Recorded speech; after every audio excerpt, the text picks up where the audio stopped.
میری سوتن بن جاؤ۔ مریم، دانیہ اور میں ایک اسکول میں پڑھتے تھے۔ ہم تینوں میں گہری دوستی تھی۔ میٹرک پاس کیا تو جدائی کی گھڑی آ گئی۔ اسکول میں آخری ملاقات فیئر ویل پارٹی میں ہوئی۔ اب ہم ہمیشہ ہمیشہ کے لیے اسکول سے جانے والے تھے۔ اس فنکشن کی تصویریں یادگار ہوتی ہیں، یہ خیال کر کے دانیہ اپنے ساتھ ایک دن کیمرہ لے آئی۔ ہم نے مل کر تصویریں اتاری۔ امی نے منع کیا، تم اپنی تصویریں مت بنوانا، اس لیے میں نے کیمرہ پکڑا اور ان دونوں کی اکٹھی تصویریں لیں، مگر اپنی تصویر نہ بنوائی۔ اسکول کا دور گزر گیا، ہم آگے پڑھنے کی اجازت نہ ملی۔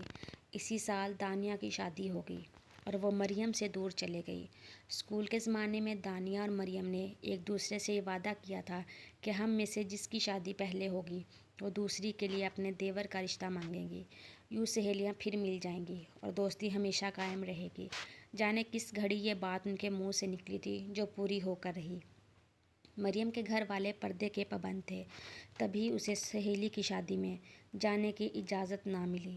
دانیہ جب کبھی میکے آتی تو ہم سے مل کر جاتی، کیونکہ ہمارے گھر اس کے میکے سے قریب تھے۔ ایک دن باتوں باتوں میں مریم نے دانیہ کو وہ وعدہ یاد دلایا۔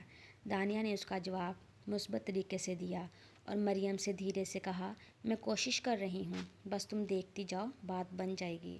اس کے 3 دیور تھے، 2 شادی شدہ تھے اور آخری کنوارا تھا، لیکن وہ پڑھا لکھا نہیں تھا اور نشہ بھی کرتا تھا۔ دانیہ نے تو سہیلی سے وعدہ نبھانا تھا۔ اس نے مریم کے لیے اپنے دیور کا رشتہ طے کرنے کی سوچی اور ساس سے کہا، کیوں نہ ہم عبدل کی شادی کریں، ممکن ہے شادی کے بعد وہ نشہ چھوڑ دے اور ٹھیک ہو جائے۔ اس بات سے ساس خوش ہو گئی، بولی، جیتی رہو، سدا سہاگن رہو، اگر تم اس کی شادی کرا دو تو میرا دل خوشی سے کھل جائے گا، لیکن اس نشہ باز کو رشتہ کون دے گا؟ اماں جی، یہ مجھ پر چھوڑیے، انشاءاللہ چاند سی دلہن لاؤں گی۔ عبدل عجیب عادت کا حامل تھا، کبھی تبلیغ کو نکل جاتا، کبھی نشہ کرنے لگتا۔ ان دنوں میں بھی وہ تبلیغ کو گیا ہوا تھا۔ ساس بہو مریم کے گھر رشتہ مانگنے گئی۔ اس کے والد نے دانیہ کو کہا، بیٹی، اگر تم اس گھر میں سکھی ہو اور رشتہ لائی ہو تو یقیناً یہ اچھے لوگ ہوں گے۔ جب لڑکا تبلیغ سے آ جائے گا میں دیکھ لوں گا۔ انہوں نے لڑکے کی فوٹو دیکھی، کوئی چھان بین نہیں کی، فوراً ہاں کر دی۔ یہ بھی نہ پوچھا کیا کام کرتا ہے۔ عبدل لوٹ آیا تو 15 دن کے اندر اندر مریم کی اس کے ساتھ شادی کر دی گئی۔ اس کی سہیلی پر بھروسہ کر کے والدین نے بیٹی کی رخصتی کر دی۔ پہلا سال بہت خوشی کا گزرا۔ مریم خوش تھی، اس گھر میں سب خیال رکھتے تھے، اسے کوئی تکلیف نہ تھی۔ ہر 2 ماہ بعد عبدل تبلیغ پر چلا جاتا اور پھر واپس آتا تو 15-20 دن رہتا۔ مریم کو یہ بات پتہ نہ چل سکی کہ وہ نشہ کرتا ہے۔ سال گزرا تو وہ ایک ماں بن گئی بیٹے کی۔ اس خوشی میں محلے میں مٹھائی بانٹی گئی۔ ایک روز مریم خاوند کے کپڑوں سے کچھ نکال رہی تھی کہ جیب سے ایک چھوٹی سی پڑیا نکل آئی۔ مریم نے سونگھ کر دیکھی، اسے عجیب سا احساس ہوا۔ اسے شک ہوا کہیں یہ ہیروئن نہ ہو۔ اس نے ساس کو دکھا کر کہا، اماں جی، یہ کیا چیز ہے؟ عبدل کی جیب میں تھی۔ ساس خاموش ہو گئی۔ مریم کا شک گہرا ہو گیا۔ دانیہ کے پاس گئی، اسے دکھا کر بولی، اماں جی نہیں بولتی، تم بتاؤ یہ کیا ہے؟ یہ ہیروئن تو نہیں ہے؟ مجھے کبھی کبھی شک گزرتا ہے کہ عبدل نشہ کرتا ہے۔ ہاں مریم، دانیہ نے جواب دیا، عبدل نشہ کرتا ہے۔ حیرت ہے، تمہیں ابھی تک پتہ نہیں چل سکا؟ نہ جانے کیسی بیوی ہو تم۔ لمحہ بھر کو یوں لگا جیسے پیروں تلے سے زمین نکل گئی ہو۔ وہ رات مریم نے رو رو کر گزار دی۔ صبح ہوتے ہی اس نے اپنے والد کو فون کیا اور یہ المناک خبر ان کے گوش گزار کر دی کہ اس کی زندگی برباد ہو چکی تھی۔ مریم کے والد اسی وقت روانہ ہو گئے اور چند گھنٹوں میں پہنچ گئے۔ ان کے پہنچتے ہی گھر میں ایک ہنگامہ کھڑا ہو گیا۔ جب آپ کو پتہ تھا کہ آپ کا لڑکا نشہ کرتا ہے تو میری بیٹی کی زندگی کیوں برباد کی؟ میرے گھر کیوں میری بیٹی کا رشتہ لینے آئے تھے؟ مریم کی ساس نے جواب دیا، بھائی صاحب، میں تو بیٹے کی ماں ہوں، اپنے بیٹے کا گھر آباد ہوتا دیکھنا چاہتی تھی۔ اس میں غلطی میری نہیں، آپ کی ہے۔ بغیر چھان بین کے لڑکی دے دی، آپ کو چھان بین کر لینی چاہیے تھی۔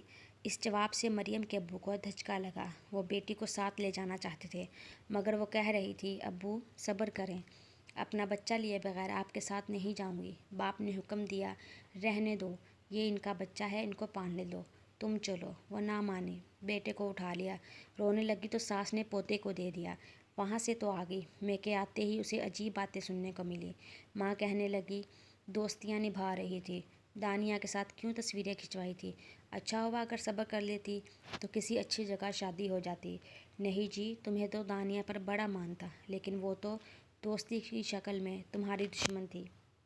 والد نے کہا، تم نے جان بوجھ کر دانیہ کے ساتھ تصویر کھنچوائی تاکہ تم اس کے دیور کو پسند آ جاؤ، اور اب تم اس نشئی کی اولاد بھی ساتھ لے آئی۔ اس بچے کی ذمہ داری ہماری نہیں، نہ ہم اس پر خرچہ کریں گے۔ اب تم کبھی اس گھر نہیں جاؤ گی، لیکن بچان کو واپس کرنا ہوگا۔ مریم کو اپنے کانوں پر یقین نہیں آ رہا تھا۔ شادی ہوتے وقت نہ تو مریم سے پوچھا گیا تھا اور نہ ہی کسی قسم کی رائے لی گئی تھی، نہ ہی عبدل کی کوئی تصویر اسے دکھائی گئی تھی۔ ان کے ہاں بزرگوں کے فیصلے آخری ہوتے تھے، کوئی ان کے آگے نہیں بول سکتا تھا۔ سو باتیں سن کر بھی اسے اب یہاں ہی رہنا تھا، اور کہاں جاتی؟ سردیوں کا موسم تھا۔ ایک دن مریم اپنے بیٹے کو نہلا رہی تھی کہ بچے کو بخار ہو گیا اور کھانسی شروع ہو گئی۔ بیماری نے گھیر لیا۔ اس ننھی جان کو کوئی ہسپتال لے جانے پر تیار نہ تھا، اور مریم کے پاس 5 روپے بھی نہ تھے۔ یہ غریب لوگ نہ تھے، لیکن ابا کا حکم سب کو ماننا پڑتا تھا۔ ننھے شرجیل کے لیے کوئی کچھ نہ کر سکا۔ مجبوراً مریم سبز چائے اور ٹونے ٹوٹکوں سے علاج کرنے کی کوشش کی، اور اللہ تعالیٰ کے حضور دعائیں مانگی کہ خدا بچے کو بغیر دوا کے صحت دے دے۔ وہ میٹرک پاس تھی، محلے کے بچوں کو ٹیوشن پڑھانے لگی۔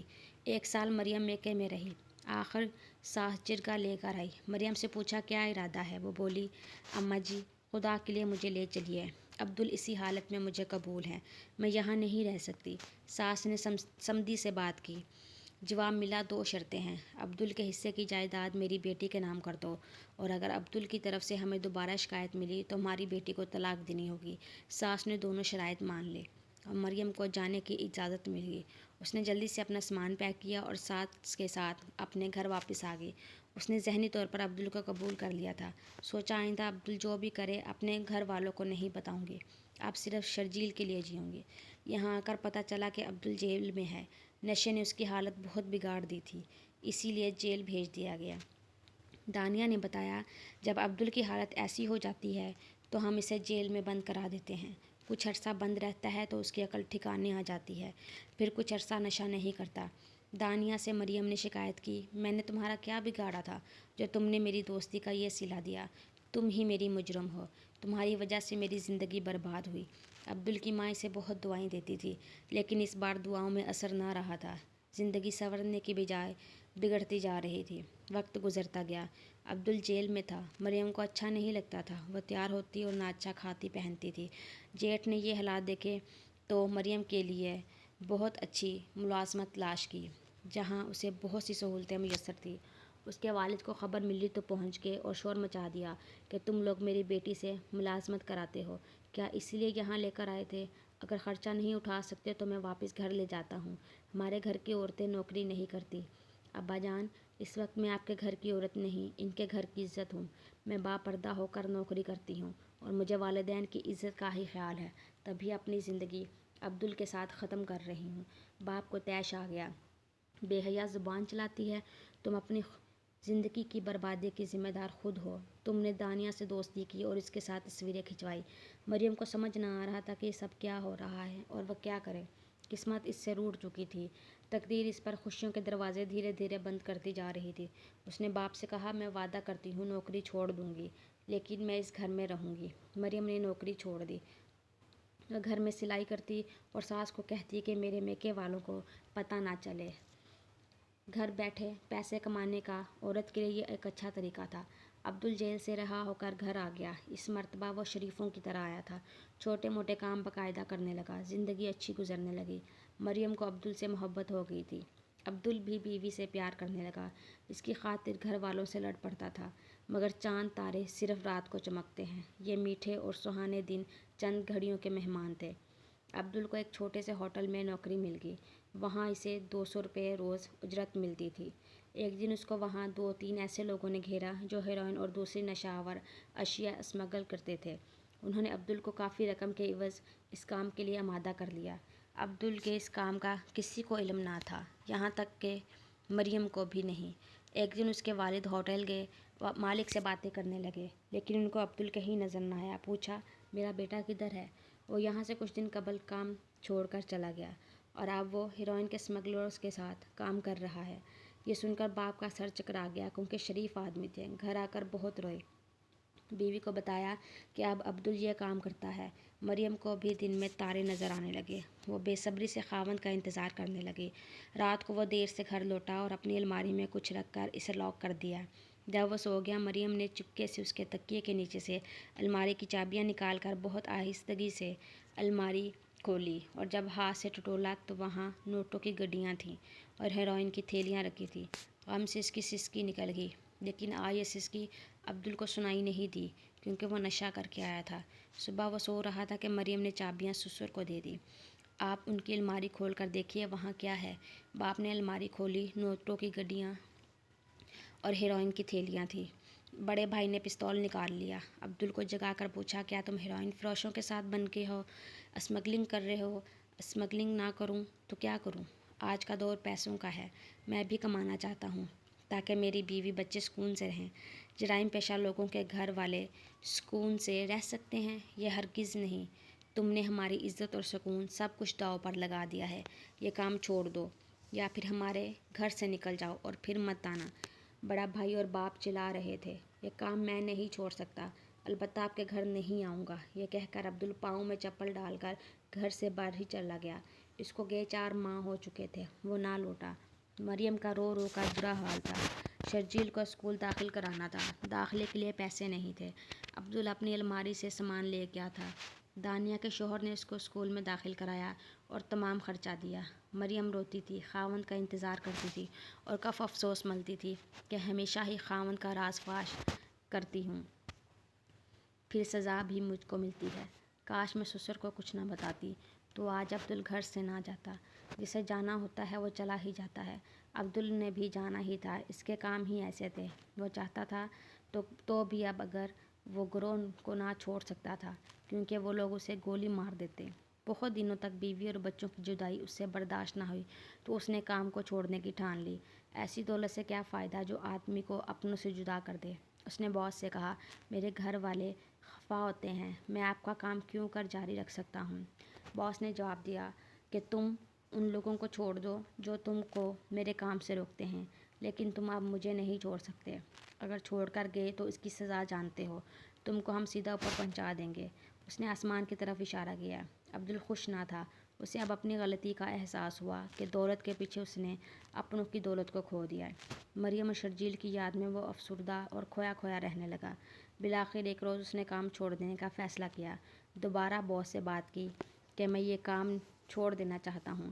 باس نے اصرار کیا کہ تم نہیں چھوڑو گے۔ عبدل نہ مانا تو ان لوگوں نے اسے فائر کر کے ہلاک کر دیا اور لاش ایک ویرانے میں پھینک دی۔ اخبار میں خبر آئی، تصویر بھی آئی۔ باپ کو شک گزرا کہیں یہ عبدل ہی نہ ہو۔ وہ کافی عرصے سے غائب تھا۔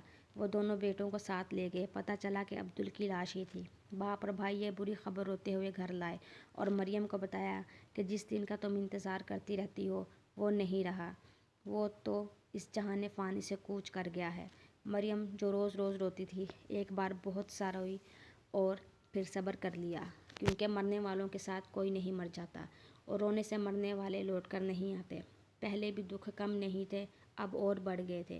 مریم کے میکے والے اسے واپس لے جانا چاہتے تھے اور وہ اپنے بچوں کی خاطر عبدل کے گھر اور اس کے خاندان کو نہیں چھوڑنا چاہتی تھی، کیونکہ یہاں اس کے بچے سکھ میں تھے، سب ان کا خیال کرتے تھے، جیٹھ خرچہ دیتے تھے۔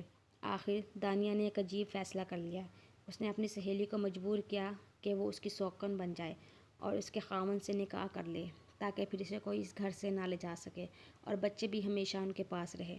ساس سسر اس بات پر راضی ہو گئے۔ مریم ان کی پیاری بہو تھی اور بہت اچھی لڑکی تھی۔ انہوں نے بیٹے کو بھی رضامند کر لیا۔ سب راضی تھے سوائے مریم کے سوا۔